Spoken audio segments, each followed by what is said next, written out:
Shalom, salam sejahtera dalam kasih Tuhan Yesus Kristus. Selamat tahun baru 2024. Kita akan membaca sebagian dari berita firman Tuhan. Tapi sebelumnya, mari bersama berdoa. Ya Tuhan Allah, sumber hikmat dan pengetahuan, kiranya menganugerahkan kami roh-Mu dan membuat kami memahami setiap kebenaran firman yang akan kami baca dan renungkan bersama. Berkuasalah atas masing-masing kami, supaya hati kami bersuka cita menerima kebenaran di dalam firman. Di dalam nama Yesus Kristus, firman kehidupan, kami berdoa. Amin. Saudara-saudara yang diberkati Tuhan, Filipi pasal 3 ayatnya yang ke-1b sampai ayat 16 menjadi bacaan kita saat ini. Sekali lagi, Filipi pasal 3 ayat 1b sampai 16. Firman Tuhan berkata, menuliskan hal ini lagi kepadamu tidaklah berat bagiku dan memberi kepastian kepadamu. Hati-hatilah terhadap anjing-anjing. Hati-hatilah terhadap pekerja-pekerja yang jahat. Hati-hatilah terhadap penyunat-penyunat yang palsu. Karena kitalah orang-orang bersunat yang beribadah oleh Roh Allah dan bermegah dalam Kristus Yesus dan tidak menaruh percaya pada hal-hal lahiriah. Sekalipun aku juga ada alasan untuk menaruh percaya pada hal-hal lahiriah. Jika ada orang lain menyangka dapat menaruh percaya pada hal-hal lahiriah, aku lebih lagi. Disunat pada hari ke-8 dari bangsa Israel, dari suku Benyamin, orang Ibrani asli. Tentang pendirian terhadap hukum Taurat, aku orang Farisi. Tentang kegiatan, aku penganiaya jemaat. Tentang kebenaran dalam mentaati hukum Taurat, aku tidak bercacat. Tetapi apa yang dahulu merupakan keuntungan bagiku, sekarang kuanggap rugi karena Kristus. Malahan, segala sesuatu kuanggap rugi karena pengenalan akan Kristus Yesus Tuhanku lebih mulia daripada semuanya. Oleh karena dialah aku telah melepaskan semuanya itu dan menganggapnya sampah, supaya aku memperoleh Kristus dan berada dalam Dia, bukan dengan kebenaranku sendiri karena mentaati hukum Taurat, melainkan dengan kebenaran karena kepercayaan kepada Kristus, yaitu kebenaran yang Allah anugerahkan berdasarkan kepercayaan. Yang ku kehendaki ialah mengenal Dia dan kuasa kebangkitannya dan persekutuan dalam penderitaannya, di mana aku menjadi serupa dengan Dia dalam kematiannya, supaya aku akhirnya beroleh kebangkitan dari antara orang mati. Bukan seolah-olah aku telah memperoleh hal ini atau telah sempurna, melainkan aku mengejarnya. Kalau aku dapat juga menangkapnya, karena aku pun telah ditangkap oleh Kristus Yesus. Saudara-saudara, aku sendiri tidak menganggap bahwa aku telah menangkapnya. Tetapi ini yang kulakukan. Aku melupakan apa yang telah di belakangku dan mengarahkan diri kepada apa yang di hadapanku. Dan berlari-lari kepada tujuan untuk memperoleh hadiah, yaitu panggilan surgawi dari Allah dalam Kristus Yesus. Karena itu, marilah kita yang sempurna berpikir demikian. Dan jikalau lain pikiranmu tentang salah satu hal itu akan dinyatakan Allah juga kepadamu. Tetapi baiklah, tingkat pengertian yang telah kita capai kita lanjutkan menurut jalan yang telah kita tempuh. Saudara-saudara yang diberkati Tuhan Yesus Kristus, seorang suami menelepon istrinya karena ia harus pulang terlambat. Bos di tempat kerjanya mengajak keluar bersama klien. Sebenarnya ia tidak ingin ikut. Namun bagaimana lagi? Ia hanyalah seorang staf dan harus mengikuti atasannya. Di acara tersebut, pria ini sebenarnya menolak untuk minum alkohol. Namun, satu gelas basa-basi itu terasa nikmat. Sehingga akhirnya ia minum lagi dan minum lagi. Maka ia pun pulang dalam keadaan mabuk berat. Sesampainya di rumah, istrinya sudah menunggu. Layaknya orang mabuk, pria ini berjalan linglung, menabrak beberapa perabot sampai pecah. Dan yang paling buruk adalah ia mabuk hingga akhirnya muntah.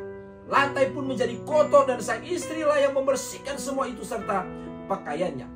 Keesokan harinya, saat ia bangun, pria ini teringat bahwa ia pulang mabuk dan mengotori rumah. Ia sudah berpikir bahwa istrinya pasti akan jengkel dan marah.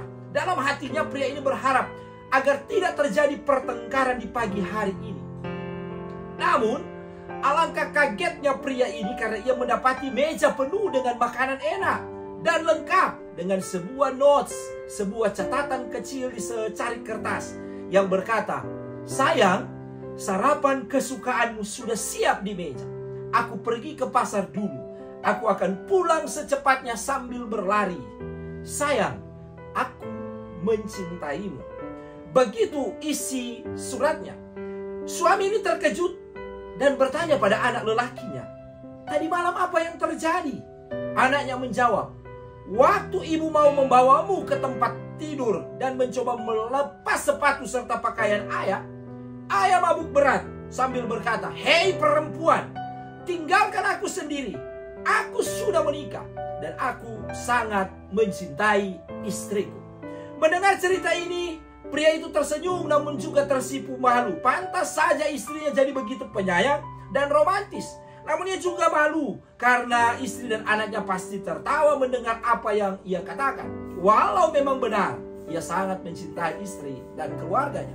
Saudaraku yang diberkati Tuhan, kisah seorang suami di atas mengisahkan tentang kesetiaan seorang suami terhadap istrinya. Walaupun memang dalam keadaan mabuk ia setia kepada istrinya, tetapi di sisi yang lain ternyata ia tidak kuat dalam pengaruh orang lain yang membuat dia akhirnya meminum alkohol. Dengan kata lain, suami yang tidak mampu menahan godaan dari para penyesat yang menggodanya dengan minuman beralkohol. Hal-hal seperti kisah sang suami ini juga seringkali terjadi dalam realita iman kita sebagai orang percaya, dalam mempertahankan iman percaya kita kepada Tuhan dengan tetap setia walaupun ada begitu banyak godaan yang dapat menjatuhkan. Untuk itu saudaraku, tema khotbah saat ini adalah tetap setia di jalan Tuhan menghadapi penyesat. Saudara-saudara yang mengasihi Tuhan, bacaan Alkitab sehubungan dengan tema kita saat ini adalah surat Rasul Paulus kepada jemaat di Filipi. Filipi 3 ayat 1b sampai ayat 16. Surat ini memberi dorongan kepada jemaat yang sedang dalam pencobaan. Juga mengingatkan agar tiap-tiap orang harus juga memperhatikan kepentingan orang lain. Pasal 2 ayat yang keempat. Supaya mereka tidak beraib dan tiada bernoda sebagai anak-anak Allah. Pasal 2 ayat yang kelima. Serta berhati-hatilah terhadap pekerja-pekerja yang jahat. Hati-hatilah terhadap penyunat-penyunat palsu. Pasal 3 ayat yang kedua sebagai bacaan kita saat ini. Untuk itu, melalui bacaan saat ini mulai dari ayat 1b sampai 3, Rasul Paulus mengingatkan jemaat Filipi dengan mengatakan menuliskan hal ini lagi. Yunaninya ta auta graphein dari ho autos grapho, menuliskan hal-hal yang sama atau pernah dilakukan sebelumnya kepadamu. Yunaninya hubin, tidaklah berat. Yunaninya okmeron dari okmeros, tidaklah membuat ia ragu-ragu, tidak sulit, tidak menyusahkan hati bagi Rasul Paulus, dan itu akan memberi kepastian. Yunaninya asphales, yang berarti memberi keteguhan, kekokohan kepada mereka, kepada orang-orang yang ada di Filipi. Dia mengatakan selanjutnya, hati-hatilah. Yunaninya blepete dari blepo, amat-amatilah dengan seksama, perhatikanlah dengan baik terhadap anjing-anjing. Yunaninya kunes. Istilah anjing ini sering terdengar kasar, tetapi istilah ini digunakan oleh orang Yahudi untuk menyindir orang kafir yang dianggap najis dan kotor seperti anjing, termasuk orang Kristen. Rasul Paulus kemudian menggunakan istilah ini untuk mengatakan bahwa orang Yahudi lah yang najis, orang Yahudi lah yang kotor sebab dosa mereka dan tidak mau mengakui keselamatan dalam kehadiran Yesus Kristus. Hati-hatilah terhadap pekerja-pekerja yang jahat. Yunaninya kakoi ergatai. Mereka, pekerja-pekerja yang jahat ini adalah jemaat orang Yahudi yang menjadi anggota jemaat dan memberitakan Injil yang tidak benar dan menuntut hal-hal yang tidak sesuai dengan firman Allah serta menyesatkan jemaat. Rasul Paulus kemudian mengatakan, hati-hatilah terhadap penyunat-penyunat yang palsu. Yunaninya kata tome dari kata temnein, artinya mengiris, mengerat, memotong sampai putus. Suatu ungkapan yang hendak menggambarkan sunat yang dilepaskan dari karya penyelamatan Kristus. Rasul Paulus kemudian mengatakan, karena kita lah, Yunani hemeis garsemen, sebab kita adalah orang-orang bersunat. Yunaninya peritome. Di sini Rasul Paulus sedang menegaskan tentang perbedaan sunat Yahudi dan Kristen, yaitu yang daging dan dengan yang rohani, yaitu yang beribadah. Yunaninya latreuentes dari kata latreuo, menyembah oleh roh Allah. Yunaninya pneumatiteo dari pneumateos, dalam roh Allah, dan bermegang dari kaome, yang berarti merasa bangga dalam Kristus Yesus dan tidak menaruh percaya. Yunaninya pepoitontes dari peito, yang tidak mengandalkan, tidak menjadi yakin pada hal-hal yang lahiriah. Yunaninya sakti dari sar, yaitu hal-hal daging atau kedagingan. Kemudian Rasul Paulus menegaskan kepada jemaat tentang statusnya yang spesial sebagai orang Yahudi yang berbeda dengan orang Yahudi lainnya, sebagaimana yang ia bahasakan di dalam bagian-bagian berikut. Dikatakan bahwa di ayat 4-12 ia memberikan penjelasan dan kerinduannya dengan mengatakan, sekalipun kaiper, aku juga ada. Yunaninya ekon dari ekos, sekalipun aku mempunyai alasan untuk menaruh percaya pada hal-hal lahiriah. Jika ada orang lain menyangka, Yunaninya dokei dari dokeo, menganggap dapat menaruh percaya, Yunaninya pepotenai dari peito, menjadi yakin, mengandalkan pada hal-hal lahiriah, aku lebih lagi. Yunaninya malon, aku melebihi. Karena bagi Rasul Paulus, ia disunat. Yunaninya peritome, menerima suatu tradisi, suatu upacara dalam keagamaan itu sunat. Pada hari ke-8, Yunaninya oktaimeros, dari bangsa Israel. Rasul Paulus dari bangsa Israel. Yunaninya ekgenous Israel, diartikan juga sebagai dilahirkan dari bangsa Israel, dari suku. Yunaninya fules, suku Benyamin. Penjelasan ini hendak menegaskan bahwa Rasul Paulus berasal dari salah satu suku yang memainkan peran penting dalam sejarah Israel. Karena dari suku inilah janji keselamatan itu dianugerahkan melalui kehadiran Daud maupun Yesus.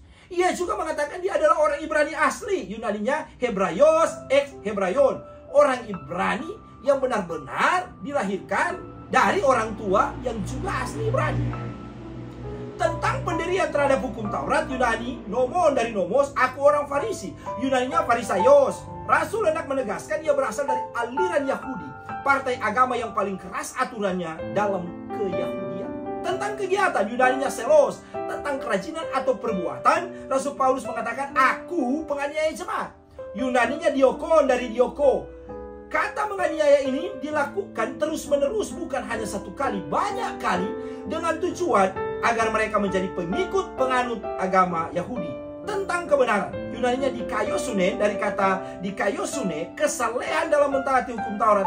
Aku tidak bercacat, kata Rasul Paulus. Yunaninya amemtos, tidak bercela.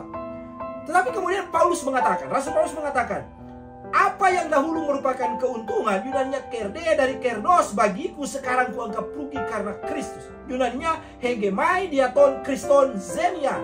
Hegemai dari hegeomai mengungkapkan situasi tetap sesudah suatu perbuatan. Malah Rasul Paulus mengatakan, segala sesuatu kuanggap rugi karena pengenalan akan Kristus Yesus Tuhanku. Yunaninya gnoseos dari gnosis, pemahaman yang benar sehingga menghadirkan hubungan yang erat dengan Kristus Yesus Tuhan. Menurut Rasul Paulus, hubungan yang erat ini lebih mulia daripada semuanya. Oleh karena dialah, oleh karena Yesuslah, kata Rasul Paulus, dia telah melepaskan semuanya itu. Yunaninya exemioten dari zemio. Aku telah kehilangan, aku telah menderita kerugian dan menganggapnya sampah. Yunaninya skubala dari skubalon, yaitu sesuatu yang busuk harus dibuang. Dan kalau sudah dibuang, tidak mau dilihat dan diraba orang lagi. Supaya, kata Rasul Paulus, aku memperoleh Kristus. Yunaninya kerdeso dari kerdaino, mendapatkan keuntungan dalam Kristus dan berada. Yunaninya eureto dari eurisko, menemukan, memperoleh dalam dia, bukan dengan kebenaranku sendiri karena mentaati hukum Taurat, melainkan dengan kebenaran karena kepercayaan. Yunaninya pisteos dari pisteo, iman kesetiaan kepada Kristus, yaitu kebenaran yang Allah anugerahkan berdasarkan kepercayaan. Yang ku kehendaki ialah, kata Rasul Paulus, mengenal dia. Yunaninya tou kunonai auton, untuk mengenal dia dan kuasa. Yunaninya dunamin dari dunamis, kekuatan kebangkitannya. Yunaninya anastaseos dari anastasis, dan persekutuan. Yunaninya koinonia dari koinonia, keikutsertaan dalam penderitaannya. Yunaninya pet hematon dari patema, di mana, kata Rasul Paulus, aku menjadi serupa. Yunaninya sumor pizomenos dari sumur Foo dengan dia dalam kematiannya, Yunani tanatai auto, supaya aku akhirnya beroleh, Yunaninya kata teso dari kata tao, mencapai kebangkitan dari antara orang mati. Bukan seolah-olah aku telah memperoleh, Yunaninya elabon dari lambano, telah menerima, telah memiliki hal ini, atau telah sempurna, Yunaninya teteleomai dari teleo, telah berhasil, telah mencapai tujuan, atau telah berkembang penuh, melainkan aku mengejarnya, Yunaninya dioko, berlari untuk mendapatkan. Kalau aku dapat juga menangkapnya, Yunaninya katalabo dari katalambano, menang atas atau memperoleh, karena aku pun telah ditangkap, Yunaninya katelemften, telah dimenangkan oleh Yesus Kristus. Oleh karena itu, atas semua yang telah Rasul Paulus jalani dalam proses kehidupan imannya dalam Yesus Kristus itu, maka ia menghendaki orang-orang di Filipi untuk mengingat apa yang seharusnya mereka lakukan sebagai orang Kristen. Dalam bagian terakhir ayat 13-16, Rasul Paulus kemudian mengungkapkan, saudara-saudara, aku sendiri tidak menganggap, Yunaninya logizomai, aku berpendapat bahwa aku telah menangkapnya, tetapi ini yang kulakukan. Aku melupakan, Yunaninya epilantanomenos dari epilantanomai, apa yang telah di belakangku, Yunaninya opiso. Rasul Paulus hendak menegaskan, orang percaya harus melupakan semua yang terjadi, terutama keberhasilannya, agar dia tetap fokus pada langkah-langkah selanjutnya dan mengarahkan diri, Yunaninya epektenomenos dari epekteinomai tadi. Kata ini digunakan untuk menerjemahkan seorang pelari yang berlari sekuat tenaga untuk mencapai garis akhir. Kepada, kata Rasul Paulus, sekuat tenaga berlari untuk apa yang ada di hadapanku, Yunaninya emprosten, yang berada di depan, dan berlari-lari kepada tujuan untuk memperoleh hadiah, yaitu panggilan surgawi dari Allah dalam Kristus Yesus. Karena itu kata Rasul Paulus, marilah kita yang sempurna berpikir, Yunaninya phronomen dari phroneo, berpendapat atau bersikap demikian. Dan jikalau lain pikiranmu tentang salah satu hal-hal, itu akan dinyatakan, Yunaninya apokalupse dari apokalupto, dibuka, disingkapkan Allah juga kepadamu. Tetapi baiklah tingkat pengertian yang telah kita capai, Yunaninya eftasamen dari ftano, hendak dibahasakan. Jika kita telah lebih dulu, janganlah kita lepaskan lagi. Janganlah kita mundur ke belakang atau menyimpang, tetapi sebaliknya kita lanjutkan menurut jalan yang telah kita tempuh. Yunaninya to auto stoikein, berjalan dalam arah yang sama dengan tidak menyimpang ke kanan atau ke kiri. Akhirnya saudara-saudaraku yang mengasihi dan diberkati Tuhan, melalui pembacaan saat ini, maka kita semua sebagai orang percaya belajar dan mengingat. Pertama, jangan pernah lupa untuk terus mengingatkan dan menguatkan orang lain, agar mereka yang sedang mengalami pergumulan, tantangan, masalah dimampukan untuk mengerti dan kemudian dapat melewati setiap proses serta tetap kuat dan berpengharapan dalam iman.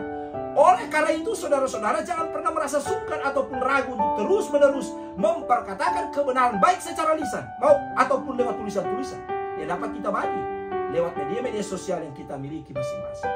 Hal yang kedua, terus bertindak hati-hati dan waspada untuk menghadapi kehidupan iman. Karena di sekitar kita banyak orang yang ingin menjatuhkan, menggoda, dan bahkan akan menjerumuskan kita dalam dosa. Tetaplah setia kepada Tuhan, agar Dia menganugerahkan hikmat untuk kita, agar supaya saya dan saudara-saudara memiliki kepekaan untuk melihat dan memahami mana yang tulus dan mana yang bulus. Hal yang ketiga, segala sesuatu yang menjadi keuntungan bahkan kesenangan dalam hidup di masa lalu tidaklah seberapa dengan kemenangan dan kemuliaan di masa kini, terlebih di masa yang akan datang di dalam Tuhan. Untuk itu, ketika kita telah diubahkan oleh Tuhan, jadilah pribadi yang terus hidup dalam iman kepada Tuhan Yesus Kristus, dan kemudian menjadi alat kesaksiannya bagi orang lain. Hal yang keempat, pengenalan akan Tuhan Yesus secara utuh, secara sempurna akan membawa setiap pribadi tidak akan hidup kembali kepada masa-masa kesuraman dalam dosa. Yang ada adalah tetap fokus kepada masa depan dalam Tuhan melalui kehidupan yang telah diselamatkan melalui kebangkitan, melalui kematian dan kebangkitan. Rasul Paulus mengatakan, aku melupakan apa yang telah di belakangku dan mengarahkan diri kepada apa yang di hadapanku. Yang kelima, yang terakhir, Ketaatan kepada Tuhan agar tidak tersesat dalam perjalanan yang ditempuh di dunia ini diibaratkan seperti seorang yang sedang berlomba. Ketika ia ada dalam arena pertandingan, ia tidak memikirkan hal lain selain bagaimana bisa menyelesaikan, bahkan memenangkan perlombaan. Kemenangan akan diraih saat kita tetap ada dalam perlombaan dan mengikuti setiap aturan dalam perlombaan, dan tetap ada di dalam jalan yang akan dilalui.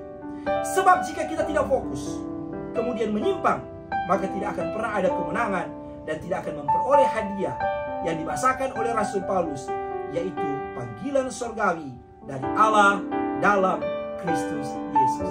Tuhan Yesus memberkati saudara-saudara. Amin. Mari berdoa.